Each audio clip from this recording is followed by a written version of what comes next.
नमस्कार दोस्तों, एक बार फिर हमारे YouTube चैनल में आप लोगों का हार्दिक स्वागत है। लेटेस्ट अपडेट निकल कर आई है कि लाखों कर्मचारियों के लिए आ गई है बड़ी खुशखबरी। सभी लोगों को मिलेगा पेंशन का पैसा। तो दोस्तों हम आपको सब डिटेल में बताएंगे कि किन कर्मचारियों पर सरकार मेहरबान हो गई है, किन कर्मचारियों को पुरानी पेंशन योजना का फ़ायदा मिलेगा। अगर आप हमारे चैनल पर फर्स्ट टाइम विजिट करें तो चैनल को लाइक कर दीजिए, सब्सक्राइब कर दीजिए, साथ ही साथ बेल आइकन को भी बजा दीजिए ताकि गवर्नमेंट या पेंशन से संबंधित जितनी भी न्यूज़ आती है उनकी नोटिफिकेशन आप लोगों के पास तुरंत पहुँच के। तो करते वीडियो को स्टार्ट बिना किसी देरी के।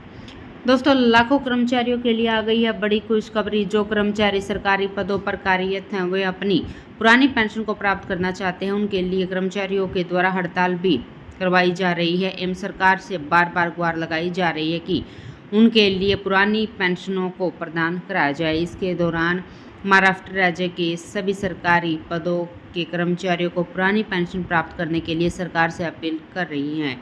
इसके लिए महाराष्ट्र राज्य सरकार के द्वारा खुशखबरी अपडेट कर दी गई है। मुख्यमंत्री कार्यालय की मीटिंग के दौरान कैबिनेट ने इस प्रस्ताव को मंजूरी दे दी। महाराष्ट्र राज्य सरकार के द्वारा जो कर्मचारी 2005 के बाद सेवानिवृत्त हुए हैं उनके लिए ही पुरानी पेंशन योजना का लाभ प्रदान किया जाएगा। पीटीआई के रिपोर्ट के मुताबिक महाराष्ट्र राज्य कर्मचारी परिषद के महासचिव विश्व काटकर ने कहा है कि कैबिनेट के फैसले से उन 26,000 राज्य सरकार के कर्मचारियों को फायदा होगा। महाराष्ट्र के जो सरकारी कर्मचारी पुरानी पेंशन का लाभ प्राप्त करने के लिए अपील कर रहे हैं अर्थात हड़ताल पर हैं, उन सभी के लिए सरकार के द्वारा दिए इस मंजूरी के अंतर्गत अब पुरानी पेंशन प्रदान की जाएगी। दोस्तों महाराष्ट्र राज्य सरकार के द्वारा कर्मचारियों के लिए पुरानी पेंशन योजना का लाभ 2005 से पहले सेवानिवृत्त कर्मचारियों को दिया जाता है, परंतु 2005 से पुरानी पेंशन योजना को बंद कर दिया गया था, जिसके तहत इस समय से अभी तक सरकारी कर्मचारियों के लिए पुरानी पेंशन योजना का लाभ नहीं मिल पा रहा था। पुरानी पेंशन योजना पुनः लागू कराने पर राज्य के सभी कर्मचारियों के लिए पुरानी पेंशन का लाभ प्रदान नहीं किया गया।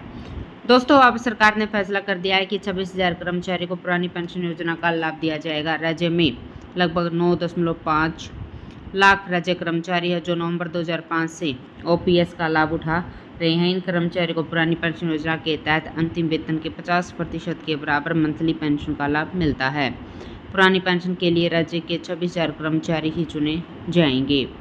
महाराष्ट्र राज्य सरकार के द्वारा सरकारी कर्मचारियों के लिए नई पेंशन योजना का लाभ दिया जाता है, तो सरकारी कर्मचारियों के लिए महंगाई भत्ते के साथ नई पेंशन योजना के तहत सरकार के द्वारा 10% दिया जाता है। सरकार के द्वारा कर्मचारियों को अपने मूल वेतन के साथ योगदान देता है और राज्य भी उतना ही योगदान देता है। इसका पैसा पेंशन फंड नियामक और विकास प्राधिकरण द्वारा अप्रूव कर कई पेंशन फंड में से एक में निवेश किया जाता है। जो कर्मचारी महाराष्ट्र राज्य में सेवा दे रहे हैं उनके लिए बता दूं कि महाराष्ट्र राज्य सरकार के द्वारा सरकारी कर्मचारियों के लिए पुरानी पेंशन योजना या नई पेंशन योजना में से किसी एक का लाभ ही प्रदान किया जाएगा। तो दोस्तों आज के लिए इतना ही, मिलते हैं नेक्स्ट वीडियो में, तब तक के लिए जय हिंद जय भारत।